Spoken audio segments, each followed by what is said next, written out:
Seinfeld, the iconic show about nothing, faced sharp criticism for its controversial finale in 1998. Two primary reasons contributed to the negative reviews. Firstly, the audience was reluctant to see the beloved show come to an end. Secondly, co-creator Larry David's return after a 3-year hiatus marked a significant shift in the show's tone. The finale, written entirely in David's voice, harkened back to the earlier seasons rather than adhering to the style fans had grown accustomed to. The episode revolves around the 4 main characters being placed on trial for failing to help someone in need. It skillfully weaves in nearly every infamous side figure from the series as character witnesses, showcasing the depravity of the foursome. The shocking conclusion, with the 4 friends behind bars, left audiences stunned.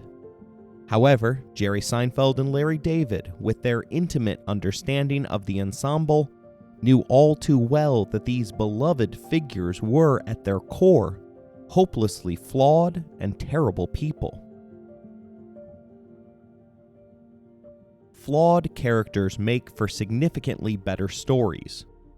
First of all, they're far more complex, and secondly, they more closely reflect the real world, as no one is perfect. It's often a character's mistake and their desire to fix things that drives stories forward. Our collective history serves as the inspiration for so many of our best tales. And because flawed, terrible people make for better stories, we have predictably enshrined flawed characters. Julius Caesar overthrew the Republic to create a dictatorship. Alexander the Great proceeded over tens of thousands of forced marriages after his soldiers had murdered his enemies' husbands. King Henry VIII took a literal stance on the marriage vow of "till death do us part." But there are good guys in history, and some of them, like the East India Company's Warren Hastings, are surrounded by enough flawed individuals and stand the test of time.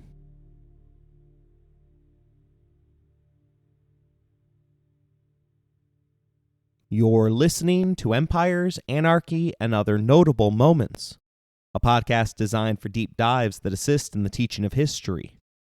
This series focuses upon the East India Company. Episode number 5, What Could Have Been.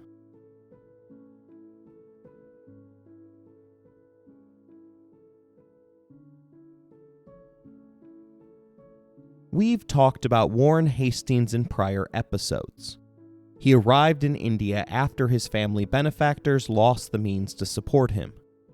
Arriving on the subcontinent at the age of 19, he performed the duties of an EIC writer before eventually becoming attached to the Mughal royal court. Unlike the vast majority of the company, Hastings expressed a deep appreciation for the local culture and great disdain for the attitudes of his fellow Europeans, and he reached the heights of leadership within the East India Company after the 1770 Bengal famine brought the capitalist institution beneath the regulation of Parliament. Beneath his leadership, the EIC unified currency systems, codified Hindu and Islamic laws, reformed the tax system, fixed land revenue, stopped abusing local traders, created a postal service, began a much-needed geographical land survey, and built a series of public granaries in order to prevent future famines. His reputation was nearly spotless, a conclusion supported by contemporary indigenous writers who loved him for his care, as well as company men who detested him for doing things the right way. At one point, he journaled privately that in truth, I love India a little more than my own country. We oftentimes have a habit of tearing down the best that our society has to offer. On October 19, 1774, 3 men representing the British Crown came to the shores of Calcutta to meet the EIC's new leading man. By the end of lunch, Hastings considered putting in his resignation letter. He had made the near-fatal mistake of not playing up the importance of the men sent halfway across the world to oversee his work. His blunder was in assuming that the men only cared that the company was doing things by the book. Instead, the three men were there to sate their own egos. The first strike against Hastings came when the men received merely a 17-gun salute, rather than the honorary 21. They also grumbled that there had been no guards to receive them or show them the way to their destination. Their first contact was a luncheon staged at Hastings' meager residence, where he remained dressed in informal attire. Philip Francis led the condemnation of the EIC director, referring to him as the most corrupt of villains. As for his surroundings, he claimed that Bengal is ruined and Mr. H has done it all. When another Crown representative wrote in favor of the man, Francis called him out as an ignorant, false, presumptuous blockhead. Francis favored the opinion that he was a, quote, king of the depraved peoples of Bengal, and Hastings could not overrule his demands. This resulted in a stalemate which paralyzed the governance of the area. Historian William Dalrymple writes that the result was a constant failure that now plagued every endeavor of the company. All business stood still, and the political paralysis in Bengal soon became clear to all the company's many enemies in India to test the strength. The subcontinent was still torn into multiple confederations. Shah Allam, an ineffective Mughal emperor, held the largest part, but remained a puppet of the EIC. The company ruled supreme in Bengal through its main staging ground of Calcutta. Shah Allam had courageously reclaimed Delhi in 1772, but was forced to fight through multiple skirmishes with the Rohillas in order to expand the Peacock Throne's meager influence. Hastings' unwillingness to pay any taxes to the throne artificially limited the size of the emperor's military, however, and meant that Allam could not hope to exert any influence against the EIC. He also wasn't the only ruler of a small kingdom on the subcontinent. A group referred to as the Marathas stretched from the northwest corner of the modern-day Republic of India to a section of the northeast, just above Shah Alam's territory. For the prior 70 years, they had held the title as the strongest native military power in India. They were a largely Hindu empire in contrast to Shah Alam's belief in Islam. Another section of the subcontinent was held by the Mysore Sultanate, which held on to the southwest portion of India. They were propped up by the French, who trained the Mysore troops and reinforced the defenses of their island stronghold. The gap between foreign and local military capabilities was quickly narrowing. Dalrymple informs us that for some time the directors had been growing alarmed at how Indian military techniques were rapidly improving across the region. The easy victory of the Plessy era, a decade earlier, were now increasingly eluding the company. It had taken Indian states some 30 years to catch up with the European innovations in military technology, tactics, and discipline that had led to the company's early success. But by the mid-1760s, there was growing evidence that the gap was fast being bridged. This was inevitable, as the Mughal Empire had shown off its ingenuity from the very beginning of contact with the Europeans. In that initial meeting, the EIC had bribed the emperor with a number of items, including a horse-drawn carriage.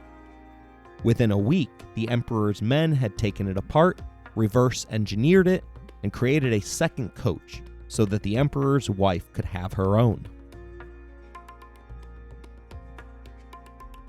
The adage of "it is better to be feared than loved" doesn't work over long periods of time, as a feared father oftentimes doesn't have anyone by his side during his last days. In that sense, Hastings was a perfect ruler during this period of leveling between the continent's rival factions. But weakness invites challenges, and the director was soon facing multiple provocations. The first came from the Marathas, who delivered the EIC's first defeat since the victory at Plassey. That battle came in 1779 and resulted in the deaths of 350 company men. The resulting peace treaty even ceded territory to the Marathas. The victory lit a collective light bulb across the subcontinent. Soon the Mysore and Marathas were communicating an alliance against their joint enemy. This union of Hindus and Muslims banded together, noting that the supremacy of the English was a source of evil to all God's creatures.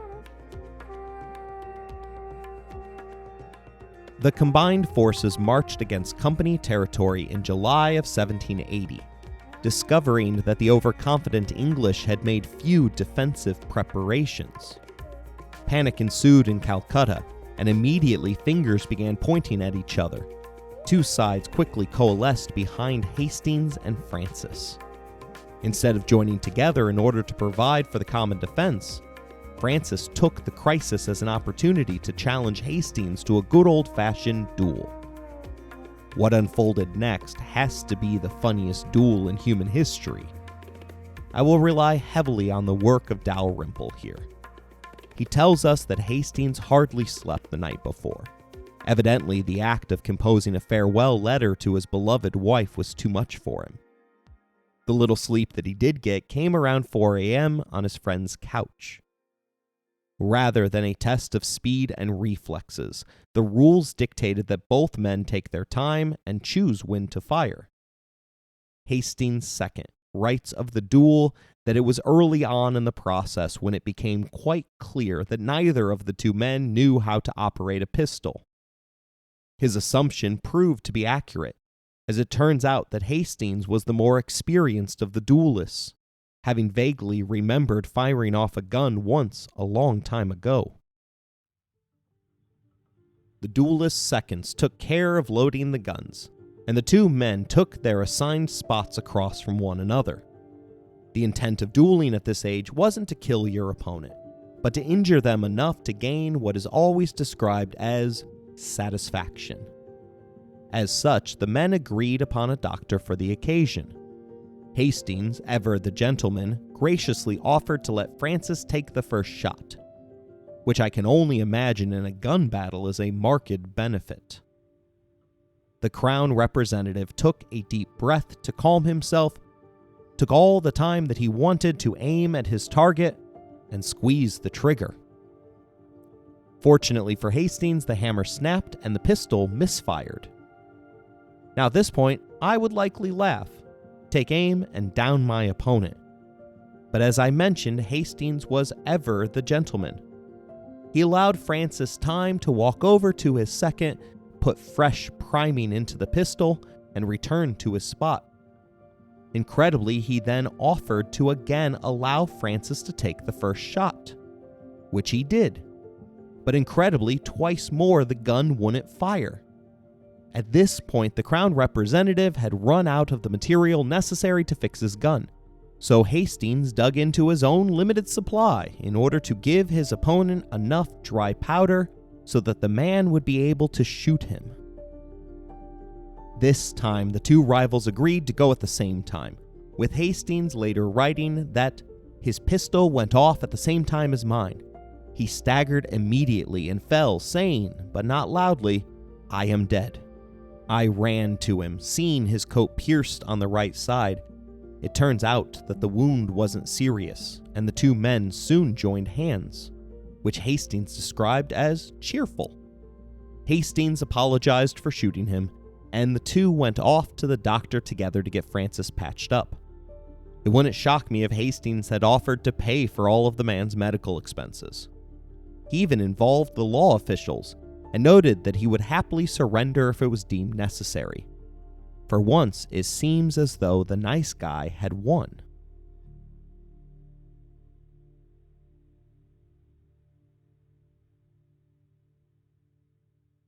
With their personal squabbling now behind them, the company mustered out two small armies in order to meet their opposition. One of their two forces was quickly surrounded, and formed up a hollow square 3 corps deep. An officer describes it for us, stating that We were quickly surrounded by the Marathas' horse. They were followed by his guns, which joined a kind of semicircle round us, the number of about 50 at least, which opened upon us by degree.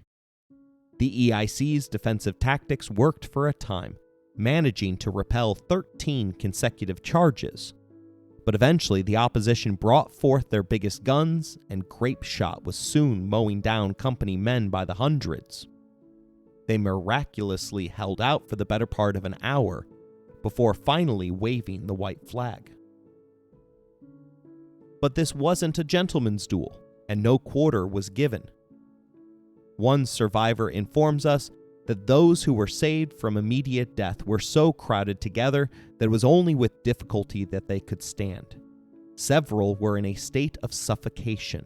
Some were trampled under the feet of elephants, camels, and horses, and those who were stripped of their clothing lay exposed to the scorching sun, without water, and died a lingering and miserable death, becoming the prey to ravenous wild animals. Incredibly, only 16 of the nearly 4,000 troops managed to escape the battle without a wound.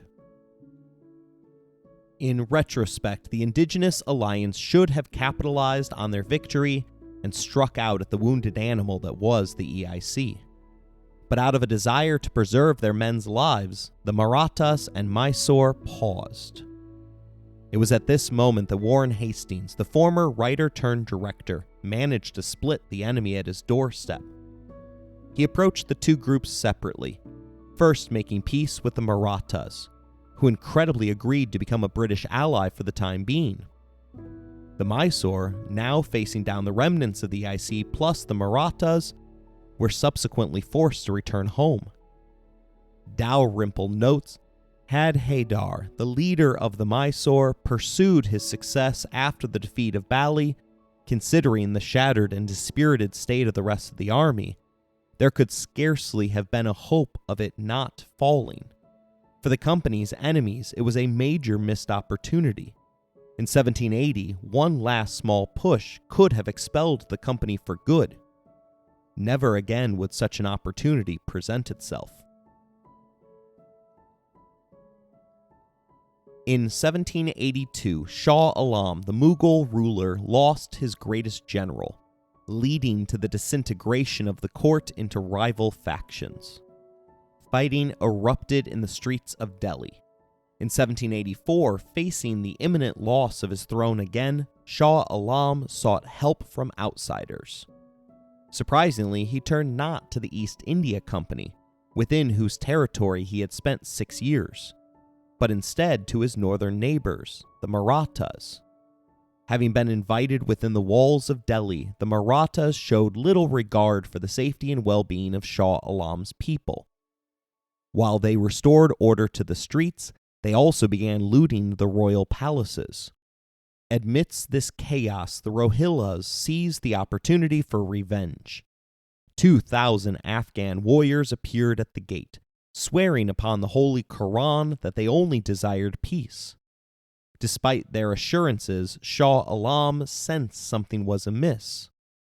Although he authorized only 20 of the Afghan warriors for an audience, his head eunuch, old friends with the Rohillas' commander, allowed all of them through the gate. Shah Allam was subsequently imprisoned, while his son was elevated to emperor by the Rohillas, with the intention of coercing the Mughals into surrendering their supposed treasure. However, the harsh reality was that there wasn't much treasure left. The inability to collect tax dollars from the East India Company, coupled with the high costs of maintaining a standing military, had already depleted most of their wealth. Adding to this, the Marathas had been looting the kingdom when the Rohillas arrived, leaving little to hide. This explanation did not suffice for the Afghan conquerors. Convinced that a significant portion was being concealed, they resorted to brutal measures, murdering the loved ones of influential figures. Their focus eventually shifted to the 45-year-old emperor, subjecting him to 7 consecutive days of starvation before blinding him. The book, A History of India as Told by Indian Historians, describes the scene in gruesome terms, noting that with his Afghan knife, the torturer first cut one of Shah Allam's eyes out of its socket. Then the other eye was wrenched out by that imprudent rascal. Shah Allam flapped on the ground like a chicken with his neck cut. Then the perpetrator called for a painter and said, "Paint my likeness at once," sitting, knife in hand, upon the breast of Shah Allam, digging out his eyes. The warlord then went and personally slapped 20 of Shah Allam's children, chastising them for passively swallowing all of this. He boasted that he was testing them, and that if they had one little spark of manly honor in their heart, they would have grabbed his sword and dagger and been done with it. This grim scenario illustrated the instinctual response of fight or flight to a crisis, as several princes chose the latter, hurling themselves over the palace ramparts. Those who survived the night endured starvation, while the princesses suffered repeated instances of sexual assault.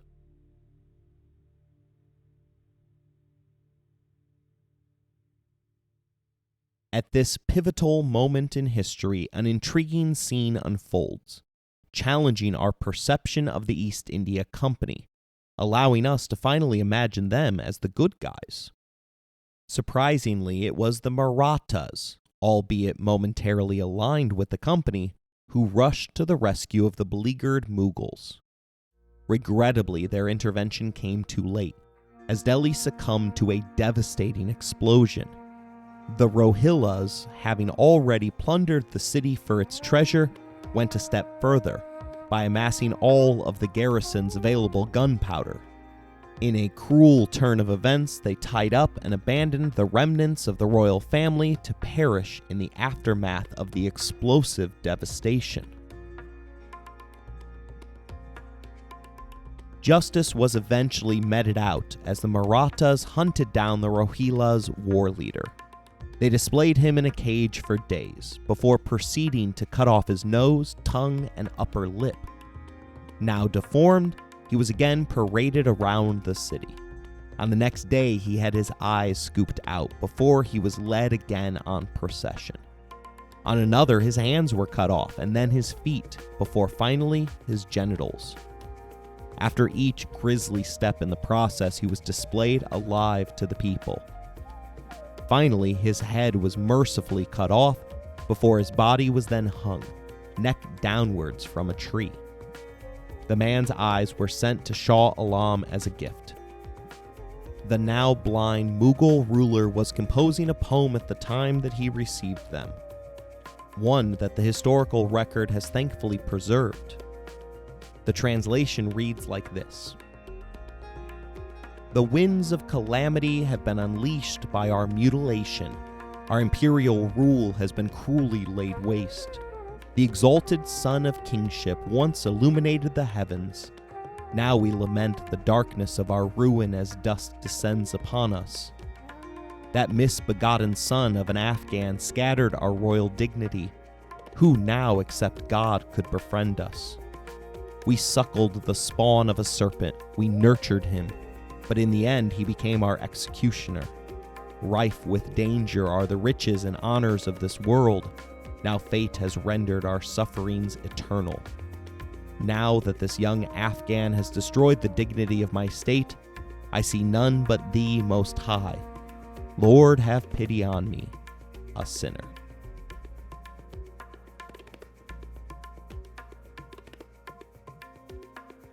Where was Warren Hastings, who had previously professed a deep appreciation for the culture nurtured by the Mughal Empire? Why did he not come to the aid of a man his company had pledged to reinstate to the throne? As fate would have it, Hastings found himself in London amidst his own impeachment hearing. The trial became the talk of England, with tickets being traded on the streets as if they were coveted passes to the Super Bowl. Even Queen Charlotte attended, occupying her specially designed royal box. Hastings stood in direct opposition to Philip Francis, a man to whom he had shown repeated kindness during their duel. Following the indignity of being the sole participant shot, Francis promptly resigned from the EIC board and made his way back to London. There he depleted the Indian wealth he had amassed in order to secure a seat in Parliament, leveraging his newfound power to extensively lobby for Hastings' downfall. Francis found other men of the Parliament who had been wronged by the EIC, and fabricated evidence where needed in order to bring about the impeachment hearing. Edmund Burke led the prosecution. Before he had met Francis, Burke had publicly identified himself as a great admirer of Hastings. Shortly after he made that statement, however, a large portion of his family had been economically ruined due to speculation regarding company stock. 22 charges were brought against the EIC director, and the individual performances during the proceedings did not disappoint to delight the masses which assembled over the course of the multi-week trial. That was partly by design, as they chose a noted playwright to serve on the prosecutorial team. The language used to describe the charges was designed to shock those in attendance, as Burke stated that Hastings reportedly operated with various instances of extortion and other deeds of maladministration, with impoverishing and depopulating the whole country, with a wanton and unjust and pernicious exercise of his powers in overturning the ancient establishments of the country, with cruelties unheard of and devastations almost without name, crimes which have their rise in the wicked dispositions of men, in avarice, rapacity, pride, cruelty, malignity, haughtiness, insolence, ferocity, treachery, cruelty, malignity of temper. In short, nothing that does not argue a total extinction of all moral principle, that does not manifest a blackness of heart, a heart blackened to the very blackest, a heart corrupted, gangrened to the core. We have brought before you the head, the captain general of inequality, one in whom all the frauds, all the violence, all the tyranny in India are embodied. For 4 days, Edmund Burke held sway, delivering his opening arguments, during which he dehumanized Hastings to the level of a rat and a weasel. He threw out baseless accusations, labeling Hastings as a robber, oppressor, and extortionist. He claimed that the nature of the East India Company did not allow them to have the same latitude as a nation, suggesting that they illegitimately did what the Mongols, Vandals, and Normans had done legitimately. For his climax, he stated, "I impeach, therefore, Warren Hastings, Esquire, of high crimes and misdemeanors. I impeach him in the name of the Commons of Great Britain in Parliament assembled, whose parliamentary trust he has betrayed. I impeach him in the name of the people of India, whose laws, rights, and liberties he had subverted, whose properties he has destroyed, whose country he has laid waste. I impeach him in the name and by virtue of those eternal laws of justice which he has violated. I impeach him in the name of human nature itself, which he has cruelly outraged, injured, and oppressed in both sexes, in every age, rank, situation, and condition of life." Burke was right about a number of the crimes perpetrated against India, particularly the statement that every rupee of profit made by an Englishman is lost to India forever. But he was targeting the wrong man. While Hastings was no angel, he was easily one of the best men to have ever led the EIC. When someone doesn't have the facts on their side, they oftentimes have to rely on theatrics, which is what the playwright turned prosecutor Richard Sheridan did when it was his turn to speak. At the culmination of his speech, he swooned backwards, landing in a pre-orchestrated move into Burke's arms. Finally, it was the defense's chance to respond, and over the course of weeks they corrected the historical record. including an absurd accusation that he had illegally helped a pirate who had died 400 years earlier. Those facts won out over theatrics, and on April 23, 1795, Warren Hastings was cleared of all 22 charges.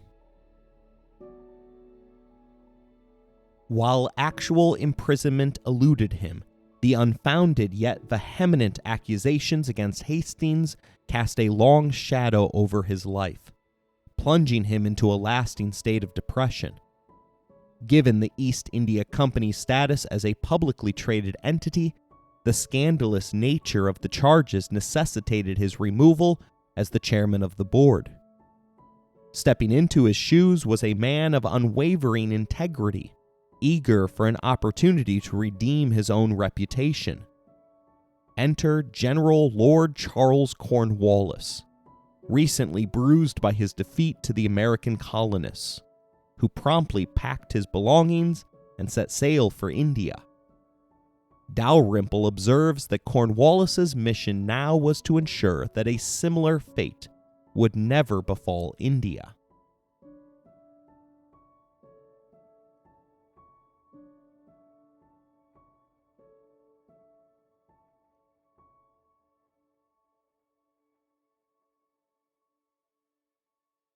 The introduction of cash crops such as sugar, opium, and indigo marked a turning point for the company's financial stability.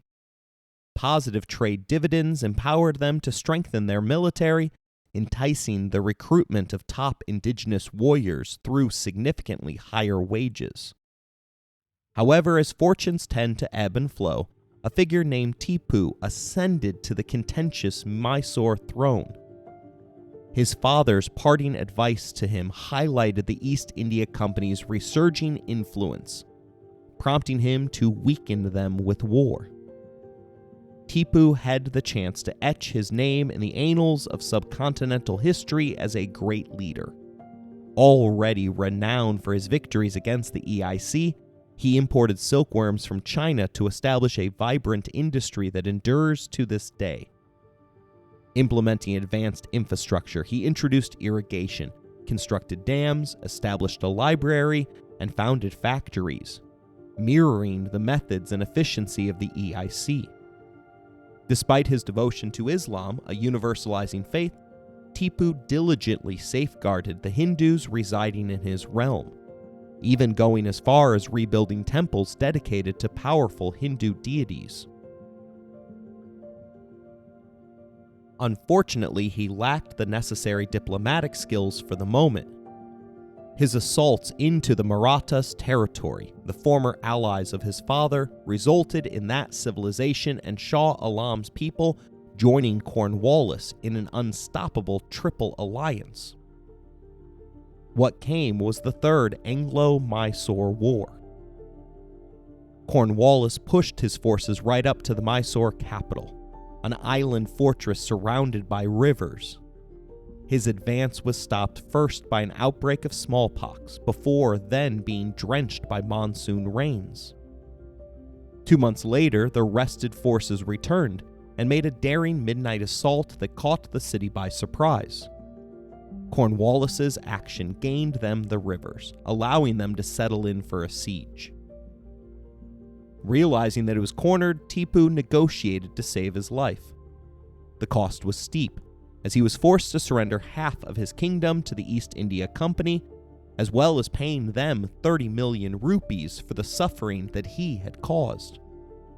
That is nearly $400 million in terms of today's exchange rate. Furthermore, he had to hand over his 2 eldest sons as hostages of the EIC in order to ensure that he made the full payment. 2 years later, the boys were returned unharmed upon completion of the reparations. But even in defeat, Tipu was scheming, informing the EIC's Indian allies that he was not their enemy. That position belonged only to the English.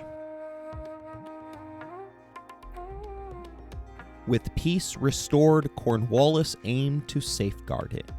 He brought with him all kinds of unfortunate notions from his experiences in America. There, Britain had lost its colonies to the descendants of European settlers. The indigenous population of Native Americans hadn't risen against them during the Revolution. Seeking to ensure that no such European settler class emerged, he oversaw legislation that excluded the children of British men with Indian wives from employment with the East India Company. They would have to seek a livelihood that produced wealth somewhere other than India. They were later banned from owning land. This had huge ramifications for the more than 1/3 of the company that was cohabitating with locals. Soon, their children began a precipitous slide down the social ladder. Harsh land taxes were drawn up that allowed the company to seize the property if payment wasn't made. They then turned around to sell that land to the highest bidder. Although Cornwallis had been trained as a soldier, he fully understood the ins and outs that make up the economic theory of capitalism. It was during this time of social upheaval that a powerful class of Hindus emerged within the territory of Calcutta. This consistent influx of funds positioned the company as the premier customer for indigenous financiers in India. Their solid reputation for timely debt payments earned them the status of the safest investment in the country, mirroring the British people's perception of the East India Company's stock. The company's financial stability allowed them to remain a bystander as the Marathas' confederacy fell apart. They soon stood alone atop the pyramid of the subcontinent. Shah Allam's Mughal Empire was content for the moment, while the Mysore had been taught a harsh lesson about the power of the East India Company. The only group that could possibly pose a threat to the company's rule were the Marathas, but their internal cohesiveness was described by some as akin to a bag of ferrets. There was only one threat to their rule remaining, one that followed them from the European mainland. Lord Cornwallis didn't know it yet, but Napoleon was coming his way.